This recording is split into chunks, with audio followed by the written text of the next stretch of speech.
Good morning, students.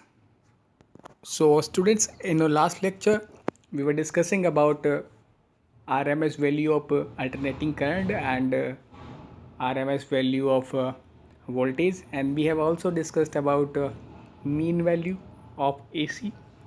So, now in today's lecture, we will discuss some numericals based on these. So, our first numerical is the electric man in house are marked 220 volt 50 hertz.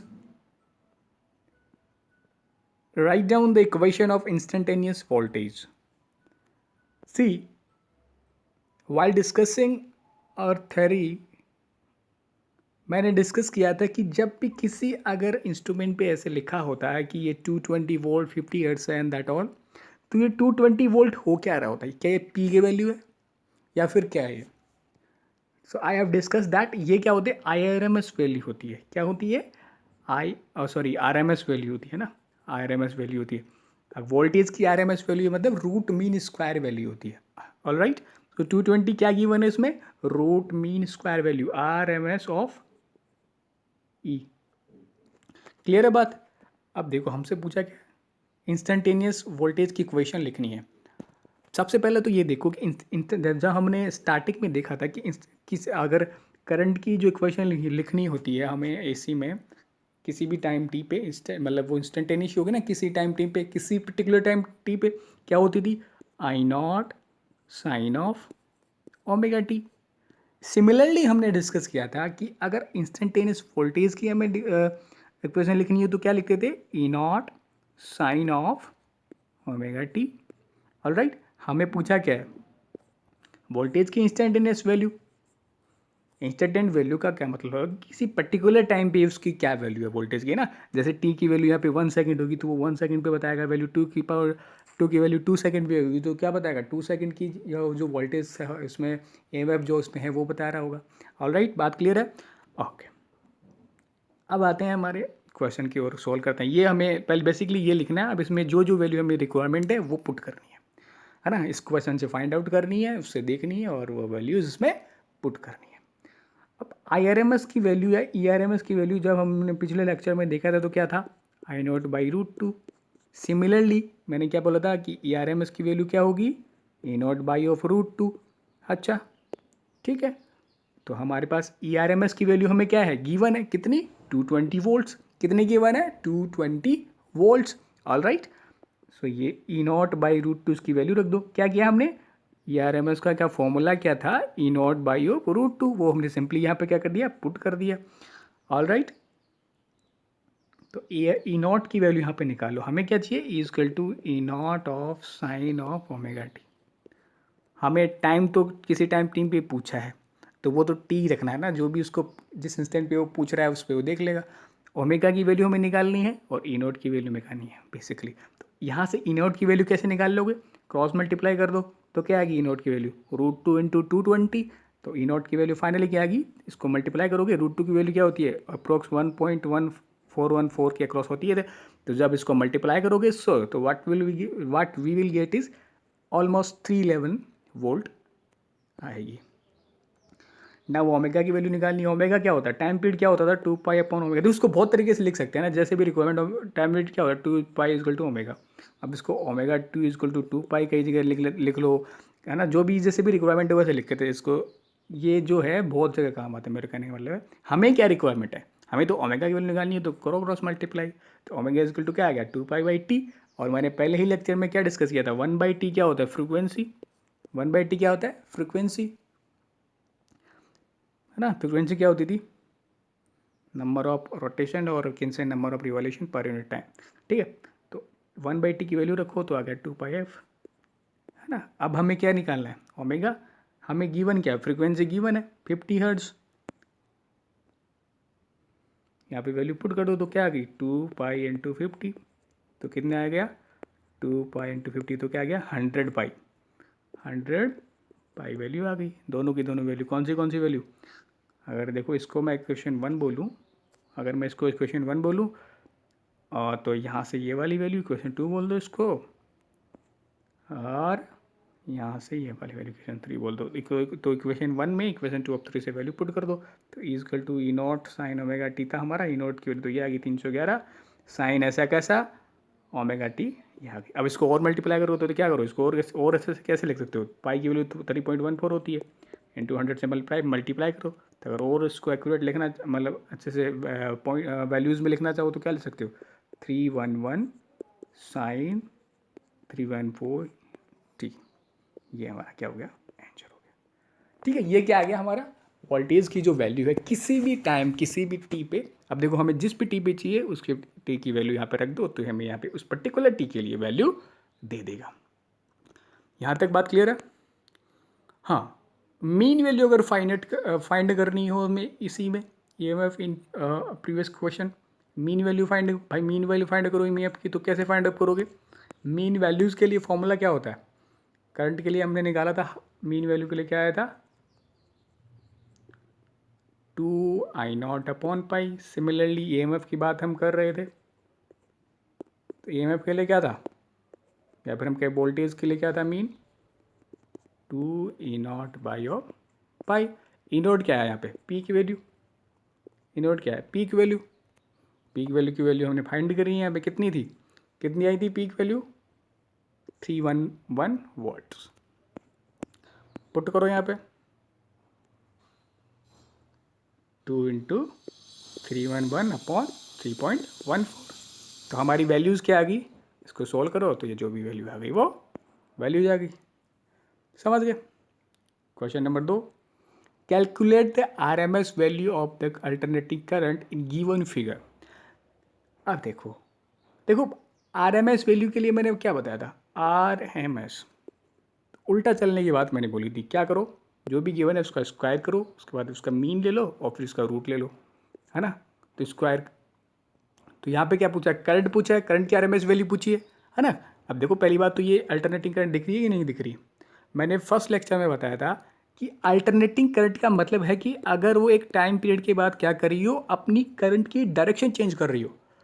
अब वो हर एक instant पे अपनी value को change कर रही है नहीं कर रही है, it's not about alternating current. Different type of alternating मैंने डिस्कस की थी, ट्रायंगुलर भी होती है ऐसे, है ना। हमारे घरों में जो आ रही होती है वो साइनोसॉइडल होती है, इसलिए हम इसी को डिस्कस करते हैं। बट अगर ऐसा भी दे दियो तो क्या हो जाएगा, यहाँ तक कांस्टेंट है, फिर अपनी डायरेक्शन, मतलब एक पीरियड के बाद अगर डायरेक्शन चेंज कर ले तो वो क्या होती है, AC होती है। मैंने डिस्कस किया, तो ये AC तो है।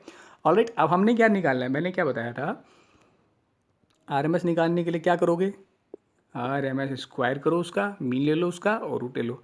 अब देखो वहाँ पे क्या हो रहा था, जब हमने साइन वेव की बात की, देखो स्क्वायर कर लिया था हमने, ऐसे था स्क्वायर किया तो क्या बन गई थी, ऐसे ऐसे बन गई। बट इसका मीन कैसे लें, इसका मीन लेने में या फिर इसको मीन कैसे लें, ये हमें मुश्किल कर रहा था। बट यहाँ पे देखो मीन हम डायरेक्टली, हम मीन क्या होता है, मीन अपने लेते हैं ना, जैसे 3, 5, 4 इनका मीन लेना, तो क्या करोगे, तीनों को जोड़ो, 3, 5, 4 डिवाइड बाई 3, जितने हैं उनको जो ऐड कर दो और डिवाइड बाई उतने से डिवाइड कर दो, यही तो बात करते हैं। लेकिन वहाँ पे क्या हो रहा था, हमारे पास ऐसा कोई साधन नहीं था कि डायरेक्टली जोड़ दें उसको, है ना। तो क्या करते थे, उसके लिए इंटीग्रेट करना पड़ रहा था। इंटीग्रेशन कैसे किया था, वो क्या किया था मैंने डिस्कस किया था। अगर आपके पास ऐसा कांस्टेंट वैल्यू आ जाती है तो हम डायरेक्टली ऐसे भी कर सकते हैं ना।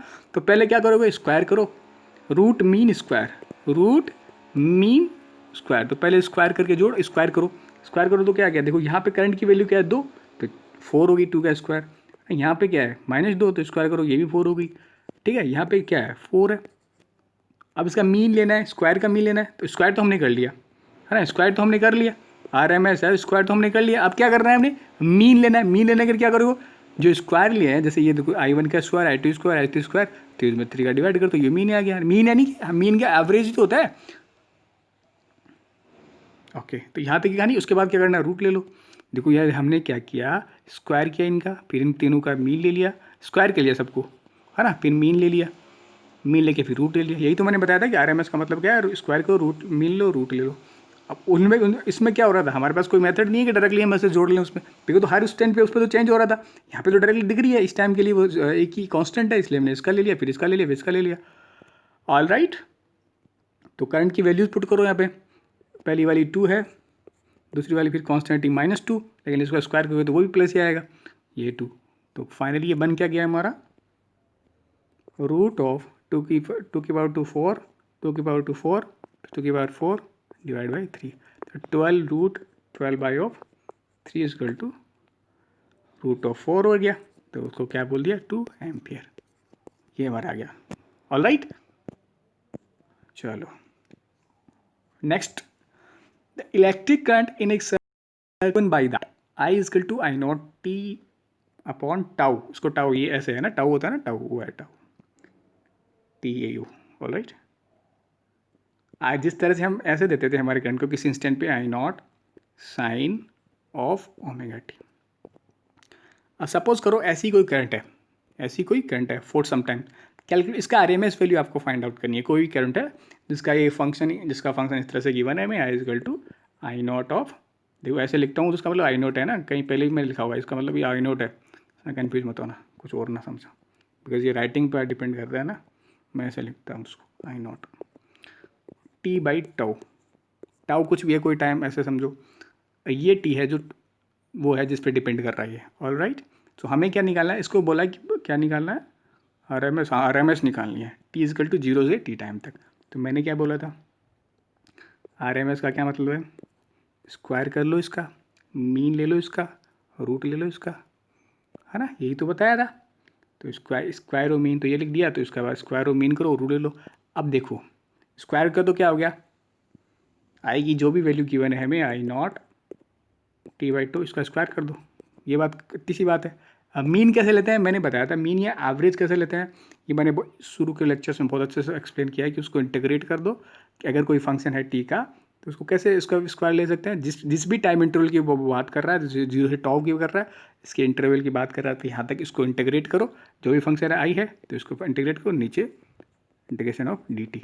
तो ये डी टी तो क्या हो जाता है, बेसिकली जो टाइम पीरियड का जो डिफरेंस है वही हो जाता है। क्यों हो जाता है, ये भी मैंने बार बार डिस्कस किया है ना, बिकॉज डी टी का अगर इंटीग्रेट करो तो क्या आएगा, टी आएगा, ऑफिस में वैल्यू पुट करो 0 से, या फिर जिस जो भी इंटरवल उसमें दिया हुआ टाउ को, जैसे तो टाउ माइनस 0 तो फाइनली टाउ ही आ जाता है, तो इस टाइम का डिफरेंस ही आता है बेसिकली, है ना। तो इसको या तो T2 माइनस T1 लिख दो, या फिर ऐसे इंटीग्रेशन के फॉर्म में लिखना चाहो तो ऐसे लिख दो, ठीक है। तो ये वैल्यू, ये मैंने वैल्यू पुट कर दी है अंदर, स्क्वायर कर दिया, उसका मीन कैसे लोगे, स्क्वायर किया उसका, ये तो स्क्वायर कर लिया, फिर उसका मीन के लिए फॉर्मूला लिख दिया मीन, फिर उसका रूट ले लिया। ऑल राइट, ओके, नाउ चलो आगे, यहाँ अच्छा यहाँ पे देखते हैं अब क्या हुआ। हाँ, आई नॉट की देखो, टाउ तो क्या होगा, नीचे वाला तो क्या होगा, टाउ माइनस 0, मैंने बता दिया डी टी, इसका इंटीग्रेशन करो 0 से टाउ के बीच, देखो 1 है यहाँ पे, कुछ भी है तो 1 का इंटीग्रेशन मैंने एक बार फिर एक्सप्लेन भी बताया कि होता है, टी होता है, तो टी को फिर वैल्यू पुट कर दो टी की, किससे, 0 से टाउ से। तो कैसे करोगे, पहले टाउ लिखो फिर माइनस 0 लिख दो, टाउ माइनस 0 मतलब टाउ, तो ये टाउ आ गया, टाउ क्या है, कॉन्स्टेंट है, तो बाहर आ गया इंटीग्रेशन से, है ना, ये इंटीग्रेशन से क्या आ गया, बाहर आ गया। यहाँ पे क्या कर दो, वैल्यू पुट कर, अंदर 0 से टाउ तक इंटीग्रेशन है, और यहाँ पे क्या कर दी, वैल्यू पुट कर दी, क्या थी, आई स्क्वायर की वैल्यू क्या थी, आई क्या थी, I naught t by tau थी, तो इसकी वैल्यूज पुट करोगे स्क्वायर की, तो I naught square t square upon tau square, ये वैल्यूज आ गई। अगेन ये जो टाउ है, टाउ तो कांस्टेंट है, टाउ एक पहले से है, स्क्वायर बाहर, स्क्वायर वाला फिर इंटीग्रेशन से बाहर चला जाएगा, because that is a constant. एक सेकेंड, ठीक है। अब हाँ, इसको बाहर भेज दो, और ये भी कांस्टेंट है, ये तो पीक वैल्यू है, कांस्टेंट रहेगी ना, ये पीक है तो ये भी बाहर आ गई, तो आई नॉट स्क्वायर बाहर आ गया ये हमारा, और टाउ एक पहले से था, टाउ स्क्वायर हो गया तो क्या हो गया, आई नॉट स्क्वायर अपॉन टाउ की क्यूब हो गई।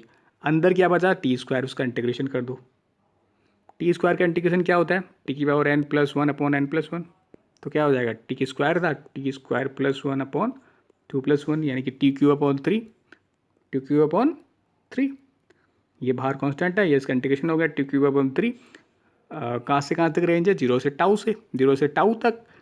ऑल राइट, सो नाउ हमें क्या करना है, वैल्यूज पुट करनी है होनी, तो आई नॉट, ये तो बाहर की बाहर, ऐसा कैसा है, पहले क्या वैल्यूज पुट कैसे कर रहे होते हैं, पहले टाउ की जगह ये वैल्यू पुट कर दो, क्या आ गया, टाउ क्यूब अपॉन 3 माइनस, फिर ये वैल्यू पुट कर दो टाउ, ये तो क्या आ गया 0.3 मतलब 0 आ गया, ठीक है। तो टाउ क्यूब अपॉन 3 यहाँ से आ गया ओवरऑल।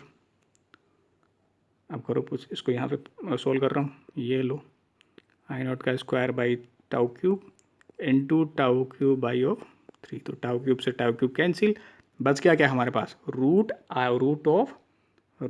ऑफ आई नॉट का स्क्वायर बाई ऑफ 3। अब देखो इसका रूट लोगे तो क्या आएगा, स्क्वायर का रूट तो क्या आ जाएगा आई नॉट, और नीचे क्या बच गया √3, तो ये न्यूमेरिकल यहाँ पे डन है। तो इस तरह से क्या कर सकते हैं हम, इस तरह से आपको कोई भी न्यूमेरिकल ध्यान रखने वाली की बात क्या होगी आगे। वैसे तो ऐसे और भी हम न्यूमेरिकल सोल्व करेंगे, लेकिन जब भी आपको ओनली ऐसे मार्क करके दे दे कि हाँ वोल्टेज ये है 220, तो हमने क्या है उसको कंसिडर करना है कि वो RMS वैल्यू है, ठीक है। पीक वैल्यू कंसिडर नहीं करनी है उसको। पीक तो जब ये अगर आपको बोले कि पीक वैल्यू ये है, या वो जो एक्स्ट्रा आपको इन्फॉर्मेशन दे जिससे आपको पता चला कि पीक है। और एवरेज आपको किसी भी चीज़ का फाइंड कर आउट करना हो तो या पता ये बता ही दिया मैंने। और मीन क्या वैल्यूज क्या होती हैं, इनकी डेफिनेशन वगैरह सब आपको क्लियर है ही अभी तक। कोई डाउट हो अभी तक यहाँ तक इस चैप्टर में तो आप पूछ सकते हैं। और नेक्स्ट लेक्चर में हम अलग अलग से डिस्कस करेंगे, जैसे पहले ओनली रजिस्टिव सर्किट हो, है ना, अल्टरनेटिंग करंट के साथ, फिर कैपेसिटिव हो, देन ये सब सारे फिर उनको मिक्स करेंगे। So that's it today. Thank you.